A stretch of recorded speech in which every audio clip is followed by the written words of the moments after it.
Good morning students, hope all of you are fine. Today we shall do mental math. So please everyone open your mental math book, page number 33.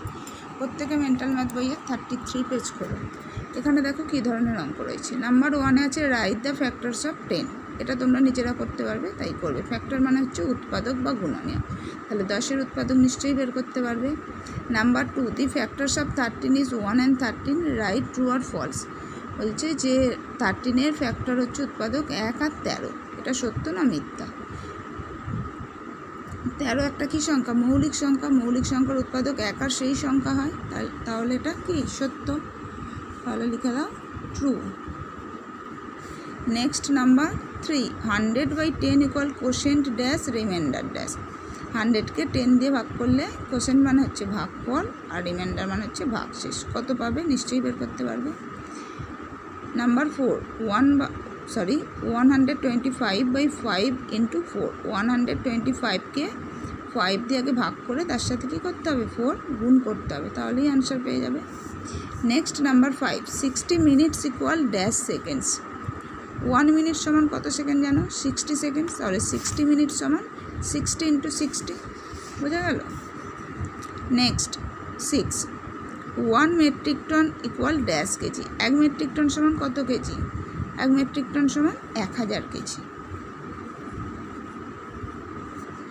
Next number 7, sum up to prime number is. দুটো মৌলিক সংখ্যার যোগফল কত হবে? দুটো মৌলিক সংখ্যা তোমরা ধরে নাও 2 আর 3, যোগ করলে কত হবে? 5। আরও দুটো মৌলিক সংখ্যা ধরো 3 আর 5, 3 আর 5 অ্যাড করলে কত হবে? 8। আরও ধরো 5 আর 7 অ্যাড করলে কত হবে? 12। তাহলে দেখো এখানে দুটো মৌলিক সংখ্যা অ্যাড করেছি, 5 হয়েছে। 5 কী সংখ্যা? মৌলিক সংখ্যা। এখানে দুটো মৌলিক সংখ্যা যোগ করেছি 8, 8টা কী সংখ্যা? 8 যৌগিক সংখ্যা। আর এখানে দুটো মৌলিক সংখ্যা যোগ করেছি 12, এটাও যৌগিক সংখ্যা।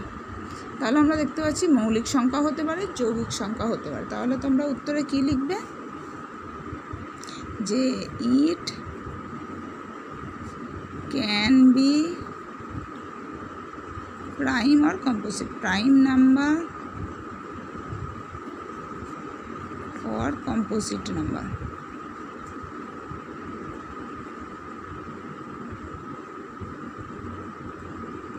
Okay, next number 8, which number is neither prime nor composite? কোন সংখ্যা মৌলিকও নয় যৌগিকও নয়? তোমরা নিশ্চয়ই জানো 1 মৌলিক সংখ্যা বা যৌগিক সংখ্যা কোনো দলেই পড়ে না। নেক্সট নাম্বার 9, ₹1005 প্লাস 105 পয়সা ইকুয়াল রুপিস। অর্থাৎ 1005 টাকার সাথে 105 পয়সা যোগ করে কত টাকা হবে? 1005 টাকাটা 1005 টাকা, আর 105 পয়সা সমান কত? 1 টাকা 5 পয়সা। তোমরা জানো এটা, তাই তো? এগুলো তোমরা আগের ক্লাসে শিখেছো, তাই এটা ডিটেলসে বলছি না। তাহলে 1005 টাকার সাথে 1 টাকা 5 পয়সা যোগ করো। 1005 টাকার সাথে 1 টাকা 5 পয়সা, 1 টাকা 5 মানে 1.05। তাহলে আমরা সবাই জানি দশমিক এখানে দেওয়া যেতে পারে, মানে সংখ্যার ডান দিকের শেষে। তারপর আমরা শূন্য বসিয়ে নেব প্রয়োজন মতো। এরপর আমরা কি করব? যোগ করব। যোগটা নিশ্চয়ই নিজেরা করতে পারবে, করে এখানে আনসার লিখবে। Next number 10, 6,06,- 3,50,050। 6,06,000 থেকে 3,50,050 বাদ দিতে বলা হয়েছে। তাহলে তোমরা প্রথমে 6,06,000কে সংখ্যায় লিখে নেবে, তার নিচে 3,50,050টাও সংখ্যায় লিখে নেবে, নিয়ে কি করবে? বিয়োগ করবে। বিয়োগ করে এখানে আনসার বের করবে। ওকে, আশা করি প্রত্যেক অঙ্কগুলো বুঝতে পেরেছো। যদি কিছু অসুবিধা থাকে তাহলে তোমরা তোমাদের ক্লাসে ম্যামের সাথে যোগাযোগ করবে বা ক্লাসে ম্যামের থেকে জেনে নেবে। ওকে, সকলে ভালো থেকো, বাই।